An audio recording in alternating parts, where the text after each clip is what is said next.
You are watching Leicester Till I Die TV.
Watch us on YouTube. Listen on your favourite podcast platform. Or ask your smart speaker To play the podcast Leicester Till I Die.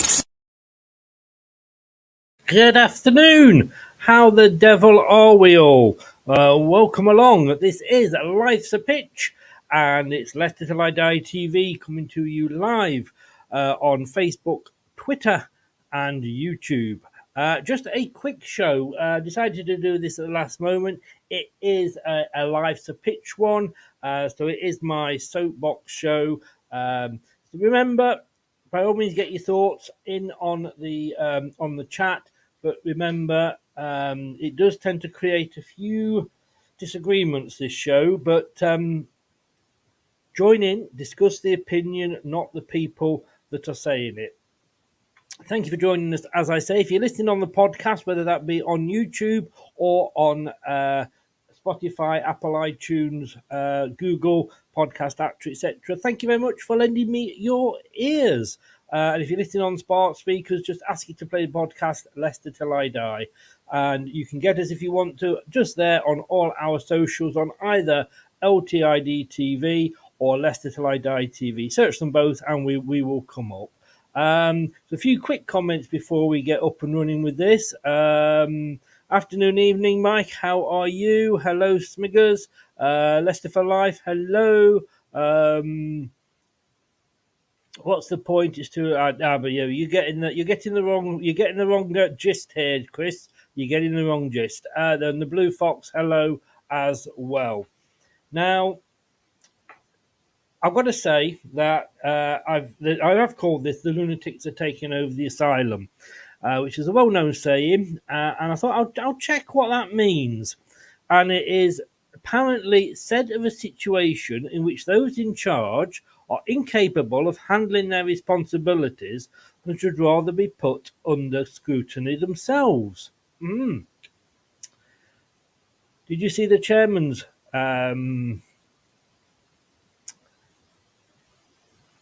post the other day?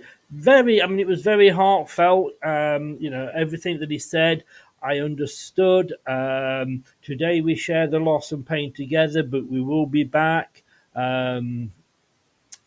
One thing that I wanted to pick out of that, which was when he said, over the coming days and weeks, we need to reflect on the processes and decisions that have brought us to this point.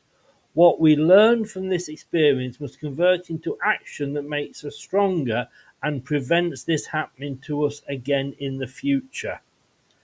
Very wise words, but then I'm like, hang on a second, who is going to be running this inquiry? Now, I've got to be careful because I don't know 100% if this is true, but I believe I've read somewhere, and there's been about 10 people that have said to me that Chief Executive Susan Whelan and Director of Football John Rudkin are going to be the ones that are going to be looking into what has happened this season. Now, look, we know there's blame, But surely those two have got to be part of they're part of the problem, are they not? I mean, if we say, Susan and John, will you please look into what happened at Leicester last season? When anything went a little bit wrong, to me, that's like asking Philip Schofield to head up an ethics inquiry at ITV. You know, it's yeah, or Harold Shipman, Dr. Harold Shipman, to say, can you check on why there's so many deaths in Manchester? It is lunatics taking over the asylum because, yeah, Top's got to take a little bit of the blame, and he's come out and he's accepted that, and fair play to him.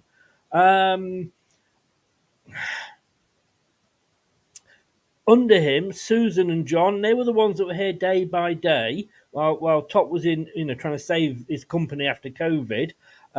Maybe he should have got more involved or got his brother more involved, but they did have other things to do. So where were John Rudkin, where was Susan Whelan when these decisions were all being made? Where were they when, the bell end, you know who I mean when I say Bellend, don't you? Of course, yes. Bellend.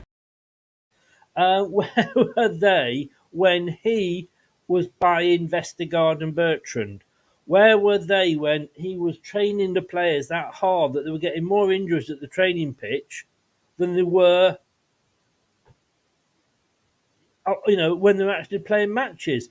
I thought our team doctor was Harold Shipman, to be honest with you. We were getting that many bloody injuries at Seagrave. Maybe the name should have given us a clue there. But when I heard that there was those two that were going to be heading up the inquiry, Whelan and Rudkin, I just thought, oh no, oh no, oh no, no, no, no, no. We know. Oh, got a spider there. We know, that ITV are going to be heading their own inquiry into this morning fiasco. We know it'll be a whitewash. We know the police, they have inquiries into themselves. we see what rubbish those inquiries are like, says me, who I'm watching Line of Duty again. I'm really interested in bent coppers. So it's a joke. Brendan, why was he here so long? Why didn't anybody come and go, Brendan, you're doing a shit job? At the end of last season, oh great. As Top said, we had some great European nights, and we ended up in the European semi-final. Wow, whoopie-doo. I enjoyed it at the time, but that was so last season. And we love Top for everything that him and his family have done for this club. They've gone beyond what you would expect of owners. It cost them personally, but you're only as good as now. And if in 10 years' time we are in League One, we won't be saying, do you remember when this guy got us the FA Cup? No, we'll be screaming, what the hell are we doing in League One? We've got to look at this and go, have an independent inquiry. Now, I'm not saying that the fans, because maybe that would be a little bit unfair, because we would be looking for scapegoats. But I'm sure there's a supporters trust. Is it Ian Basson, who's top of the supporters trust, who can be involved in this, that can come into this and go, yep, Susan Whelan's got to take this bit of the break. So I'll tell you what, Susan Whelan and John Rudkin won't put any of their blame on themselves. If you think Brendan Rodgers threw players under the bus, wait until Susan Whelan and John Rudkin, if they do this inquiries, find out and start blaming people. It won't be themselves. No, they'll make sure they come out of it sneaky clean, won't they? There was so much has gone wrong. For those of you that are old enough to remember when Elvis Presley died, he died from eating too many burgers. When Jackson died, he died from taking too many pills. It's because nobody had the balls to say, don't do that. Because they know they'd get sacked. So, all right, Susan Whelan hasn't got any balls. We know that. Although there's maybe certain people out there these days who would argue that point. But, they haven't got the guts to go to him and go, Top, I know I know you're a bit loyal to Brendan here, but this season's going shit. 30,000 people every week. Oh, millions of Leicester fans around the world could look and see what was going wrong. Leicester last season, we stuck a plaster over an open wound by saying, well, we ended up 8th and we finished up in a European semi-final. We were lucky we had probably had the easiest run into the end of last season. I said, maybe you should have gone at the start of this season. Well, I said, give him a few games. Well, he had a few games. Tottenham put 6 past us, Brighton 5, Arsenal 4. No, let's stick by him. Because I'm sure he'll play Yannick Vestergaard, this super defender he's bought. He'll solve all our problems. What do you mean? Brendan Rodgers has fallen out with a Turkish international defender, refuses to play him. He must be rubbish then. John Terry, who is this guy? Why isn't he in the squad? But they all just wanted to sort of live off the fact that we're associated with the Premier League Football Club. Look at us. Oh, thank you, says Susan. I've just been doing a doctorate at De Montfort University. Oh, aren't I the big balls? There is so much that has gone wrong. Top has taken some of the blame. Susan and John, you've got to take a lot of the blame as well. Brendan, look, we know he'll take a lot of the blame, and it cost him his job. Not exactly a hardship, because of course he gets paid a nice little sum of money to walk off into the sunset, and I'm sure he'll come back, hopefully at Spurs, because he can cock their club up more than they already are. And the players, did nobody go and say, fucking hell? I got called out on Talk Sport because I said I criticised James Maddison to Jason Cundy, and Jason Cundy, this was the guy that was in the FA Cup winning squad. Oh, he came on for about 20 odd minutes, didn't he? But yes, he was. So why hasn't anybody been asking where the fuck was he playing like he was? And I was in a chat on the West Ham channel last night. Said, Harvey Barnes is brilliant. I'd take Harvey Barnes. He's a fantastic. He's probably one of their best players. Have you seen him this season? Yes, he's had the odd game here and there, probably against your teams. Well, he scored, didn't he? But these players that were good suddenly weren't good. They couldn't pass wind, let alone a ball. They couldn't fight their way out of a condom. And I use that because they are a load of dicks. So did nobody go and say, look, what's going on here? Where were those voices that were saying, well, actually, why are we getting rid of Kasper Schmeichel? Yes, I accept maybe as a goalkeeper he had to go, but we miss him as a voice, as a leader. Did anybody actually go say, look, we're only going to get $1 million for him? That's not really going to make a huge dent in the £192 million overdraft that we've got, is it? Or was that Rodgers wanting to get him out because he's a voice? And maybe he'd stand up to him. Kasper got on so well with Vichai, and probably Top as well. And was Brendan thinking, hang on, he gets on well with Top, I better get rid of him. He's starting to question my tactics. And we know that to Brendan Rodgers, his ego was a hell of a lot bigger than his love for the club or his love for the club that was paying his wages. No, it all had to be about Brendan, didn't it? So we know, but nobody called it out. Susan Whelan would clock in, John Rudkin would clock in the morning, go, another lovely day at Leicester. Everything's fine, everything's nice and rosy. Nothing's wrong here, nothing to see here, everybody. Nothing to see here. We're just sleepwalking towards relegation, but there's nothing to see here at all, don't worry. Bollocks. You cannot have, and like I said, it's not been confirmed, so I don't know if it's true, but you cannot, if it is true, have Susan Whelan and John Rudkin holding an inquiry into what happened last season, because they are a major part of it. A major part of it. This is a club that other club fans used to look at and go, God, I wish we were Leicester. Wish we had Leicester owners. I tell you, Top, And I do not in any way condone abusive messages.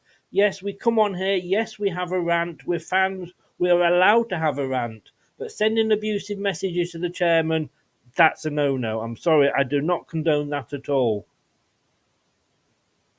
But we have to look at what went wrong, and you need somebody without blue-tinted spectacles that's going to look at it and go, that happened, that happened, that happened. We walked to the relegation. It didn't just happen on the last day. It wasn't that that game did not relegate us. Everton beating Bournemouth did not relegate us. It had happened all season, but nobody had got. There was too much self-interest. Like I say, a club that other fans of other clubs wanted to their club to be run like. We gave them hope. Most people wanted us to stay up. They didn't want us to see it go down because we were Leicester. We had done the impossible dream. We'd given hope to other clubs, hope to the like of Luton if they come up. Well, if they did come up. And they look at it now and go, "Fuck, do we want to be like that?" No, thank you very much. Now look, I accept. I need a drink. 1 second. I accept that we went for it, a bit like Leeds did under Risdale and O'Leary. They tried to break the bank, didn't they, and get Champions League football, which they did, and they did well in it, and then it all started to unravel. And I thought we were in control of that. That top and FFP is another show, another argument totally. So I don't want to get onto that. But, he said you can't have anything, you can't buy anybody because of FFP. And he said, fair enough. And he knows that maybe he should have come out and said something before. He's come out very quickly with this statement, so he's learning from that. But where is this well-run club? We went for the dream, and unfortunately, it didn't happen. We didn't maybe sell Tielemans when we should have. Maybe we thought we weren't going to get enough money for him. Well, hey ho, we were in COVID. Yep, COVID. Nobody knew what was going to happen, how long it was going to go on for, etc., etc., etc. But maybe we should have taken 4 or 5 million less for Tielemans than we wanted. We're going to get nothing for him now. How can a club that's been run supposedly as well as Leicester City is by a company that's as well run and worldwide as the King Power Group is, how can we let all these players' contracts run out? There are, I think, 7 players whose contracts run out. We're not going to get a penny for them. We've lost £40 million nearly on Tielemans. We lost £30 million on Slimani. Now, yes, you buy these players, and some of them don't work out, and some of them you sell on, and you make a little bit of loss on them. Is it better to have sold Slimani for 10 million, and then maybe got some money back? At least got some money back for him, or was it good that we let him go for nothing at the end of his contract because we just wanted him off the wage bill? You can't run companies like that, and you can't run football clubs like that. You want us to go and pay 63 quid for a new shirt that's got a little bit of gold in a different place to where the white was this season?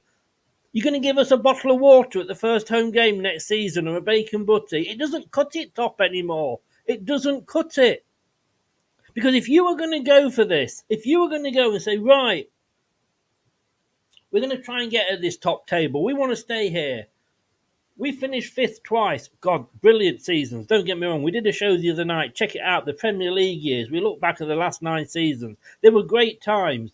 A lot of clubs would have loved to have achieved what we have in those 9 years. A Premier League, a European Cup semi-final, an FA Cup, a Community Shield. It's unreal. Unreal. Of course it is. And we went for the dream. But there should have been a plan B. Because if that failed, we didn't want to be where we are now, which is going to cost us a lot of money. Yet we're going to get £111 million from this season's TV and Premier League deals. Yes, we'll get parachute payments unless we come straight back up. But it's still bad planning. And, you know, who, and this is where it's got to be Whelan and Rudkin, this, who would look at that and go, 8 weeks ago, oh, wow, Brendan Rodgers, I think we're going to have to sack him now. Oh, okay, yeah, let's sack him. Who can we put in charge? What do you mean? Well, come on, who have you got lined up?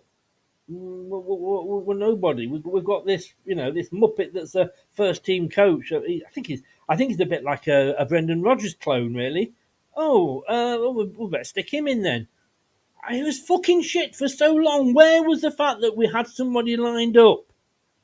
We had people going out and say, look, you know, this might be happening. And don't tell me, oh, you can't do that when the manager's in the job. Yes, you fucking can. Players are tapped up. Managers are tapped up all the time. Somebody should have been going out and going, Sam, if we get rid of Brendan, would you be interested? Sean, if we get rid of Brendan, would you fancy coming in? And you know, we're actually then being made to almost look Spursy because Potter turns us down. Jesse Marsh turns us down, for fuck's sake. I mean, I'm glad he did, don't get me wrong. But where was the planning? And we are asking you, or Top, you are saying, let's get 2 people to hold this inquiry that couldn't organise a piss up in a fucking brewery.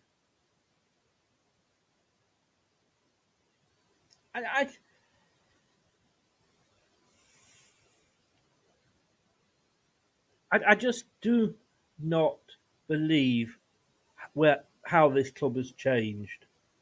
It doesn't care about the supporters anymore. It doesn't give a 2 hoots about any clubs, or it won't come out and talk to fans. It thinks it can give us a bottle of water once every now and again and thinks we'll all be jolly happy. Wouldn't it? Wonderful. Well, we're going to get a muffin. Oh, great. Now, I'm sure we'll enjoy those muffins when we get on the coach to go to Rotherham on the away day. I mean, there's a lot gone wrong, and it's hindsight. It's been done. We can't go back and change it. But the inquiry has to be done by somebody who wasn't involved in the running of the club. That's your brother. Get your brother to do it. Because he, you know, not somebody that's here 24/7 looking after the club. Because all they're bothered about is going up and having another posh meal somewhere. The lunatics have definitely taken over the asylum.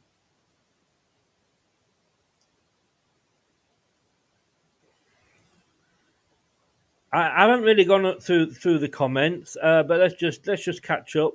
How can you run an investigation into yourself if objectively? Well, like I say, you can't, Brian. You totally and utterly can't. No, and that is true of a lot of football clubs, Mike. Nobody wants to they all want to take the plaudits and, oh, isn't it wonderful? And yes, come and open this and come and have a huge big meal and have this doctorate because you've got us to win this and we're in the top 5. When it all goes wrong, like fucking rats off a sinking ship, aren't they? They all go hiding.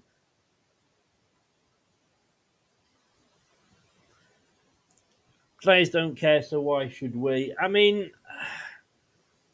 it's a job to them. It is a job to them. But where was the person that's making sure that they're doing the job well and doing the job right?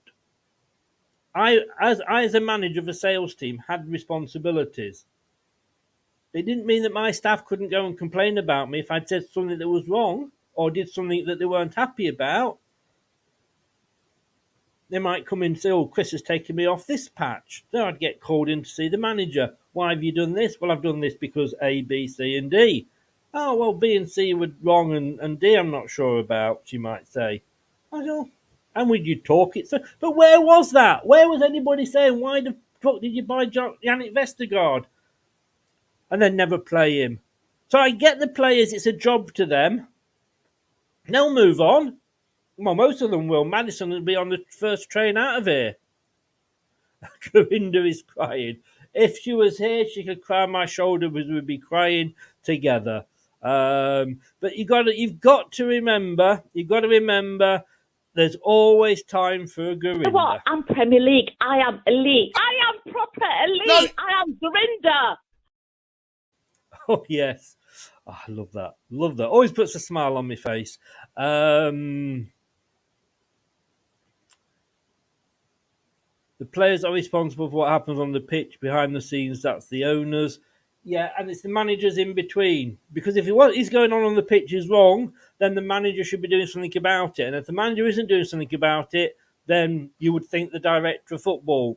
But he's up there, sat next to Top, going, "Yes sir, no sir, 3 bags full sir. Can I lick your arse, please, Mister Top?" It doesn't.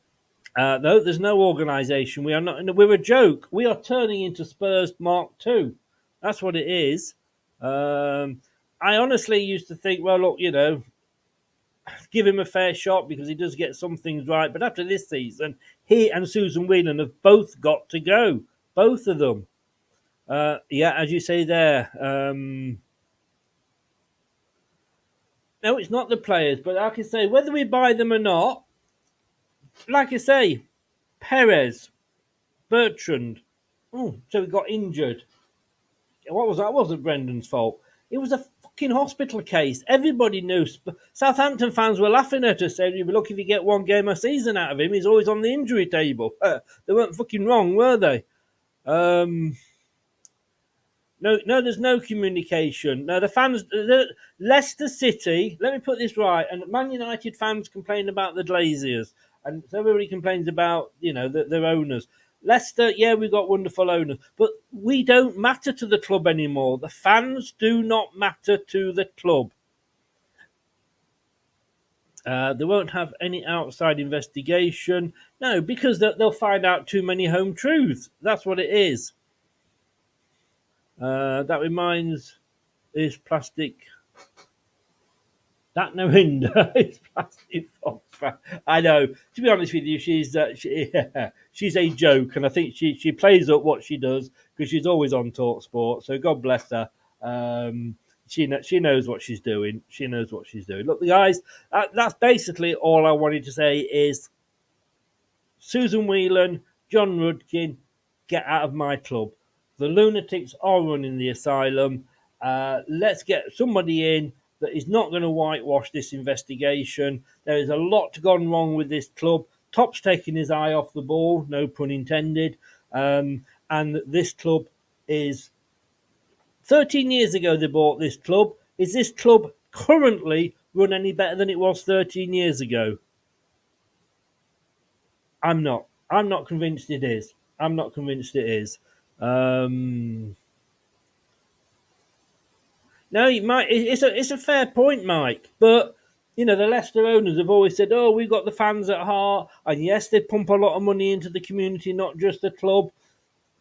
But it seems they don't give a shit about us anymore. Funboy 3, they could indeed. I'm never a fan of Funboy 3. Funboy 3, Andrew Neville, John Rudkin, and Susan Whelan.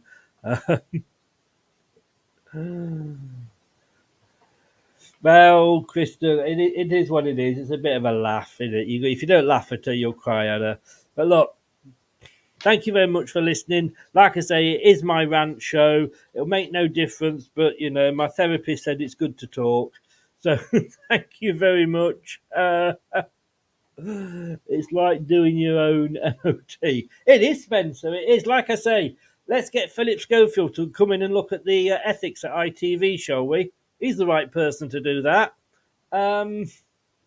Yes, that says it already. Look, thank you to everybody that's just popped in. It was only a short one, this. Mike for Modding Grey, everybody else, and all the members as well. If you want to become a member, we are going to be doing member-only shows next season, and I keep saying that, and it makes me laugh, but I've got a dirty mind. But for just $1.99, you can become a member, and next season we will, like I say, be doing member-only shows as the number of members grow big enough to do that. You know where we are, like I say, all over social media. If you've liked this show, I do these every now and again when I want to get something off my chest. And no, it's not Gorinda. Shouldn't have said that, should I?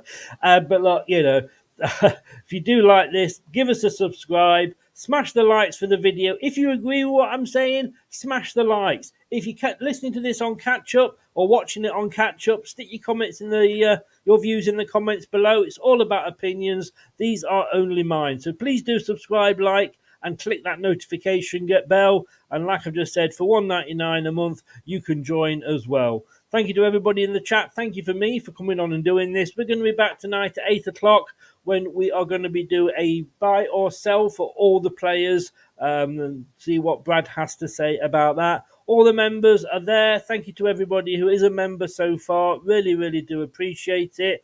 And like I say, I do appreciate it if you would subscribe as well. I